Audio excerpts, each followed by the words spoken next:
okay, so I needed some people I could trust. And I knew I couldn't get Scott here for 10 months. So I got him for a couple months and gave him on some different shows. And this guy only used one show that I thought I really liked with him. No, I used a couple, but I got him inserted in and out of it. Right, and with Gunner, I was able to use him all over the place. And the thing is that I knew with him and being Scott, my friend, and I used another young gentleman named Poker Face that works around here. I'm going to tell you, that guy did an Academy Award-winning job, but just using his hands. We don't have to have new audio. If you ever see this, you guys, I think you'll really like it.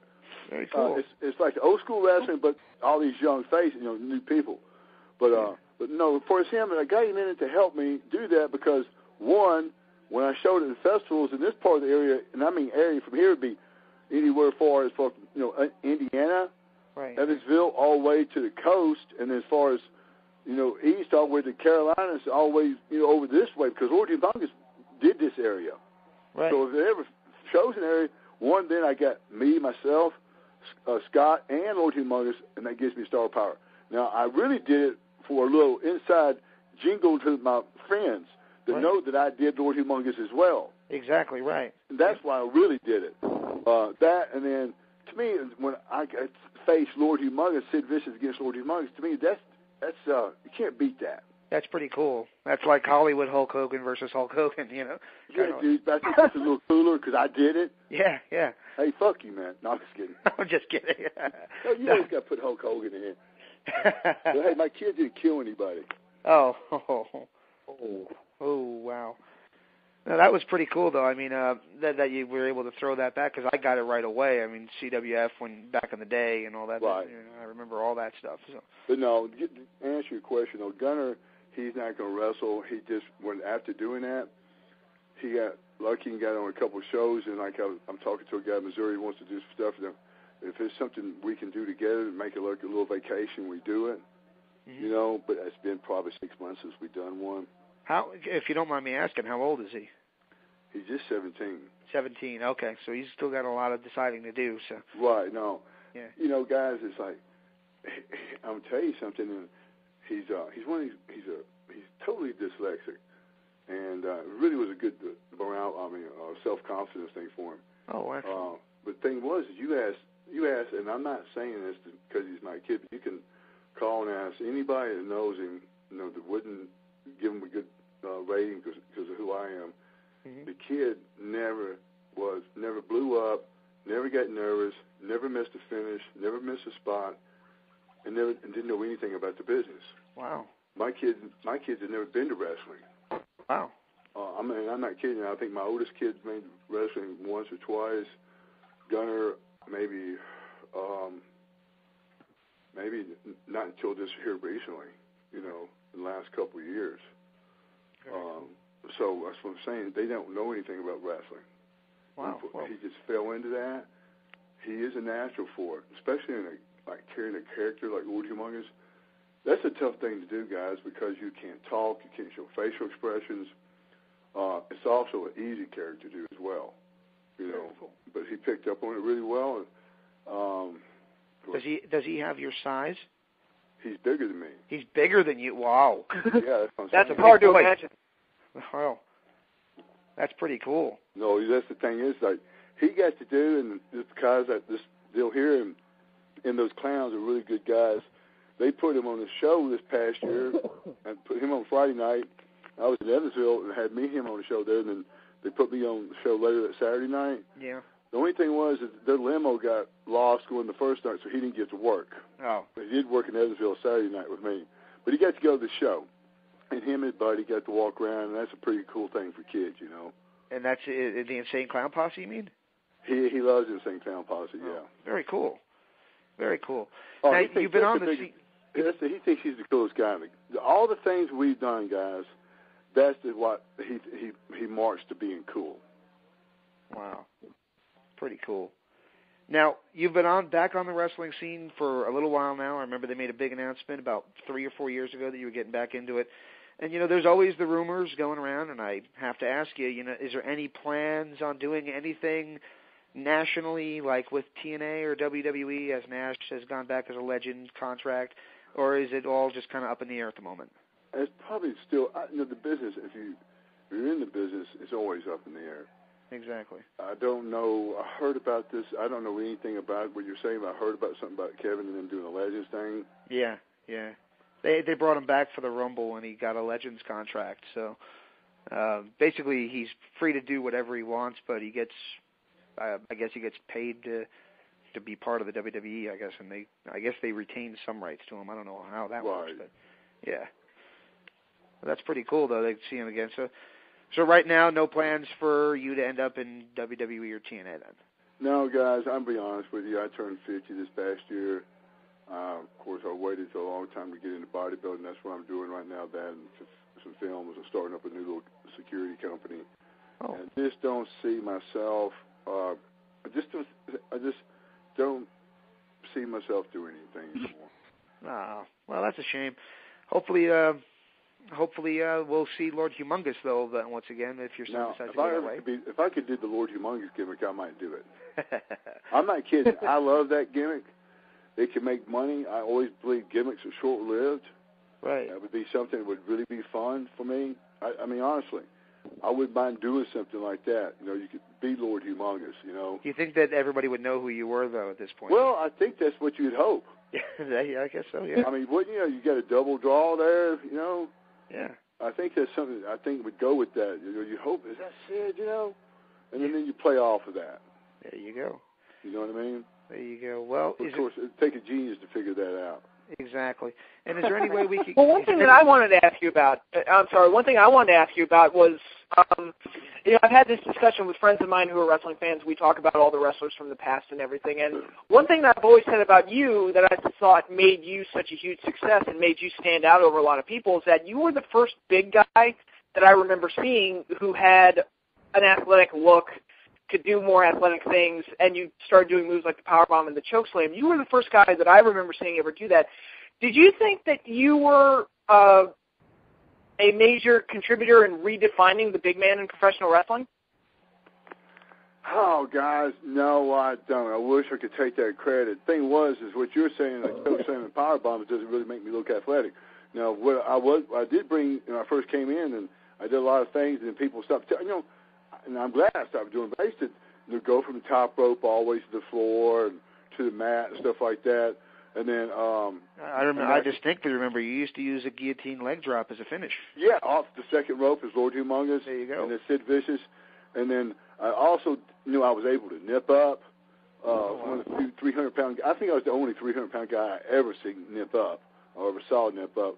But as far as I'd say defining what I consider in this business, two guys defined the way the big man moved was Bam Bam Bigelow and Vader. There you go. I mean, those guys are 400-pound guys, and they're doing shit Rey Mysterio's doing. Oh, yeah. I mean, that made the sports highlights when Bam Bam came into WWF at the time and could do a cartwheel. I mean, they were just amazed that a guy his size was that athletic.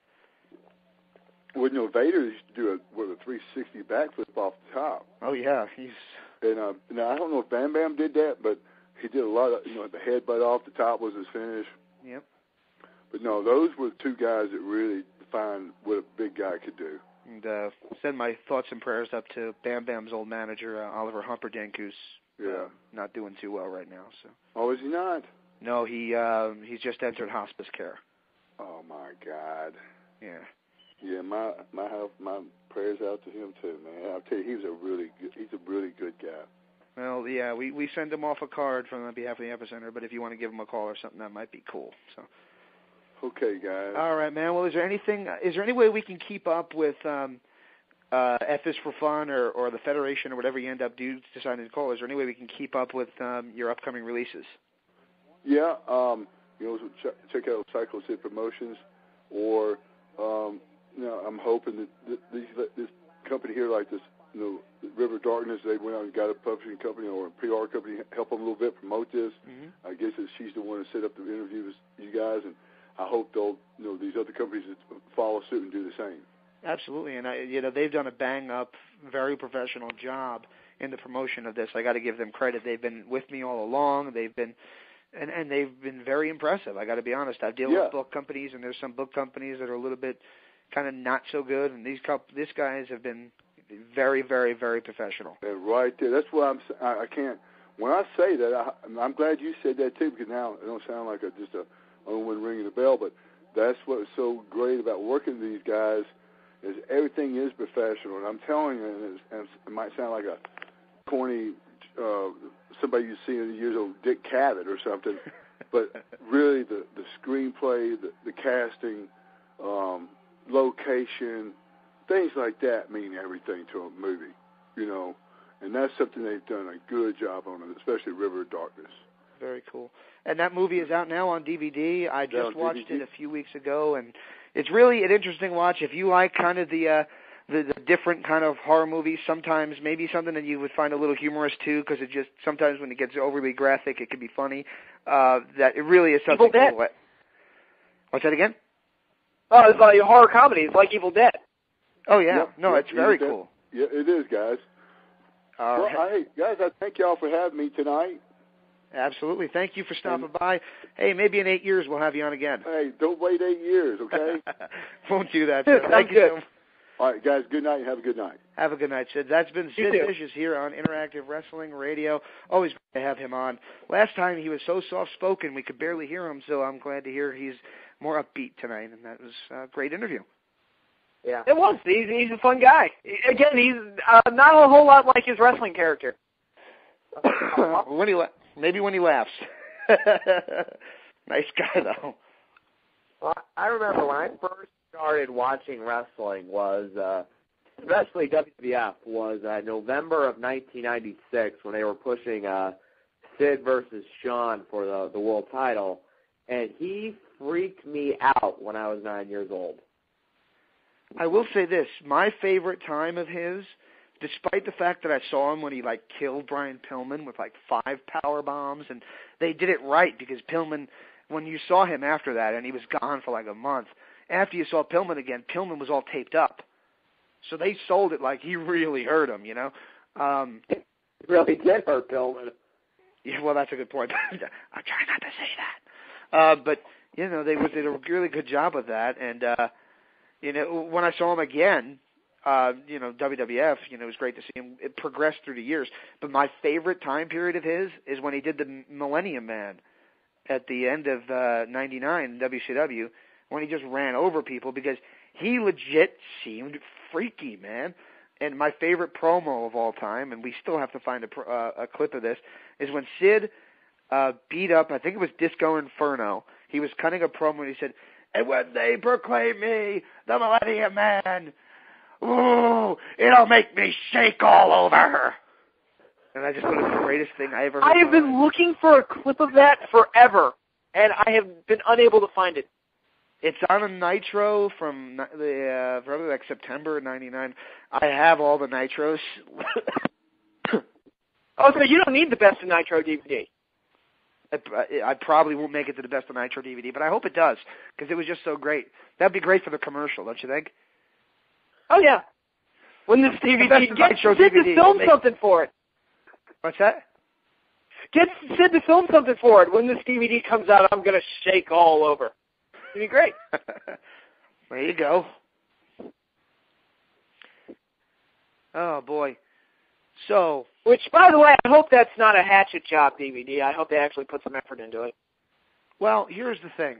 They made Best of Nitro broadcasts, and they made a tape, which they didn't call the Best of Nitro for some reason. They called it WCW Mayhem, which was the Best of Nitro.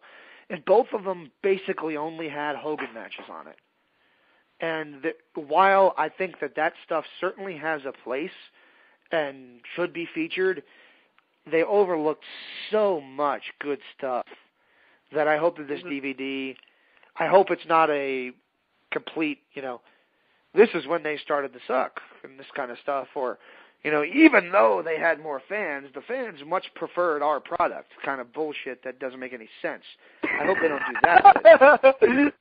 Well, the good news at the Nitro set is that from what I hear, it's going to be hosted by Diamond Dallas Page. Bang! So at the very least, at least you have a WCW guy as a host, and you're not just throwing Matt Stryker and random divas